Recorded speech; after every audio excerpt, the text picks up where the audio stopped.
اور اب کے دور میں یہ علماء کی زبانیں بند کرا رہے ہیں۔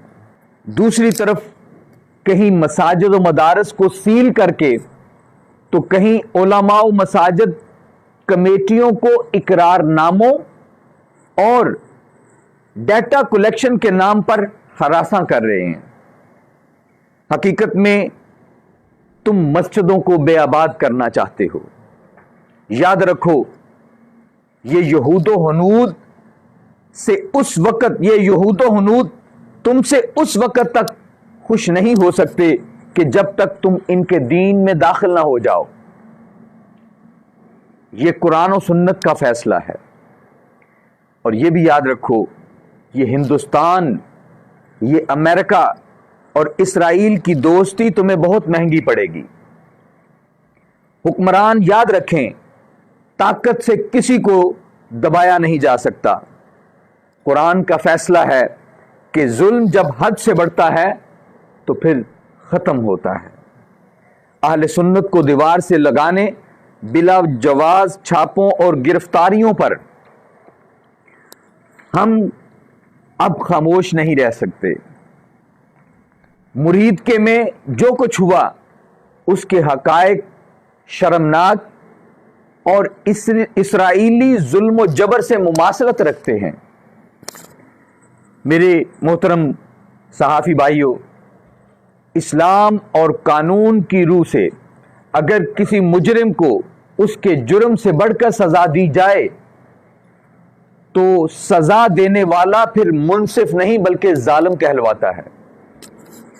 لبیک یا اقصی مارچ کے شرکاء کا جرم یہ تو ہو سکتا ہے کہ انہوں نے حکومت کی اجازت کے بغیر مارچ نکالا یا روڈ کو بند کیا، لیکن قانون کی ان خلاف ورزیوں کی سزا نہ تو ماورائے عدالت قتل اور زخمی کرنا ہرگز نہیں ہو سکتا۔ اور اب پنجاب حکومت اس سفاکانہ آپریشن کے بعد یہ پوچھ رہی ہے کہ لاشیں کہاں ہیں؟ یعنی مظلوموں سے یہ تقاضا کیا جا رہا ہے کہ وہ لاشیں کہاں ہیں۔ میں یہ کہتا ہوں کہ جن پر ظلم ہوتا ہے اور جو اس سفاکانہ طریقے سے عوام پر ظلم ڈھاتے ہیں، لاشیں گراتے ہیں، کیا ان کے لیے وہ لاشیں چھپانا بھی کوئی معنی رکھتا ہے؟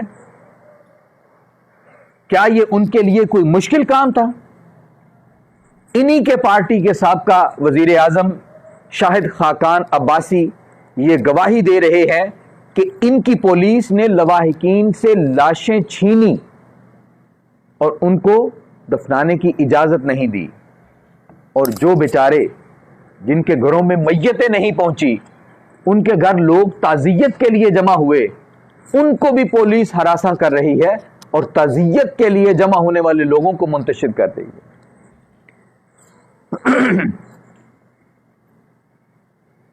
یہ بات سن لیں کہ ہم مرتے دم تک ان شہداء کو کبھی نہیں بھولیں گے، اور ان شہداء کا خون شریف خاندان کا ہمیشہ پیچھا کرتا رہے گا۔ تو ناظرین اکرام، آپ نے یہ ویڈیو دیکھ لی ہے تو اس حوالے سے اپنی رائے کا ضرور اظہار کریں۔ ناظرین اکرام، اس دن مریم نواز صاحبہ یہ فرما رہی تھی کہ دعویٰ کیا جا رہا ہے کہ سینکڑوں لوگوں کو مریدکے میں شہید کیا گیا ہے۔ اس کے بعد مریم نواز صاحبہ نے یہ بھی کہا کہ اگر سینکڑوں لوگوں کو شہید کیا گیا ہے تو ان کی لاشیں کہاں پر ہیں۔ تو اسی حوالے سے بات کرتے ہوئے سنی تحریک سربراہ نے مریم نواز اور پنجاب حکومت کو یہ آئینہ دکھایا ہے کہ جو لوگ اپنی عوام پر سیدھی گولیاں چلا سکتے ہیں تو ان کے لیے لاشیں غائب کرنا کون سا بڑا کام ہے، کیونکہ ایک وکیل احسان عارف صاحب یہ بات بتا چکے ہیں کہ صرف 24 شہداء کے گھر والوں نے ان کے ساتھ رابطہ کیا ہے، حالانکہ پنجاب حکومت کا موقف یہ تھا کہ صرف 3 لوگ مریدکے میں شہید ہوئے ہیں۔ تو مریم نواز صاحبہ، آپ کی وزیر تو یہ فرما رہی تھی کہ مریدکے میں 3 لوگ شہید ہوئے ہیں، تو پھر کیا وجہ ہے کہ صرف ایک وکیل کے ساتھ 24 شہداء کے گھر والوں نے رابطہ کیا ہے۔ تو آپ ناظرین کرام یہاں سے اندازہ لگا لیں کہ کس طرح تحریک لبیک کے کارکنوں کا خون بہایا گیا ہے اور کس طرح پنجاب حکومت اپنے نمبرز بتا رہی ہے۔ اگر ناظرین کرام آپ کو یہ ویڈیو اچھی لگے تو اسے لائک اور شیئر ضرور کریں اور کمنٹس کے ذریعے اپنی رائے کا بھی اظہار کریں۔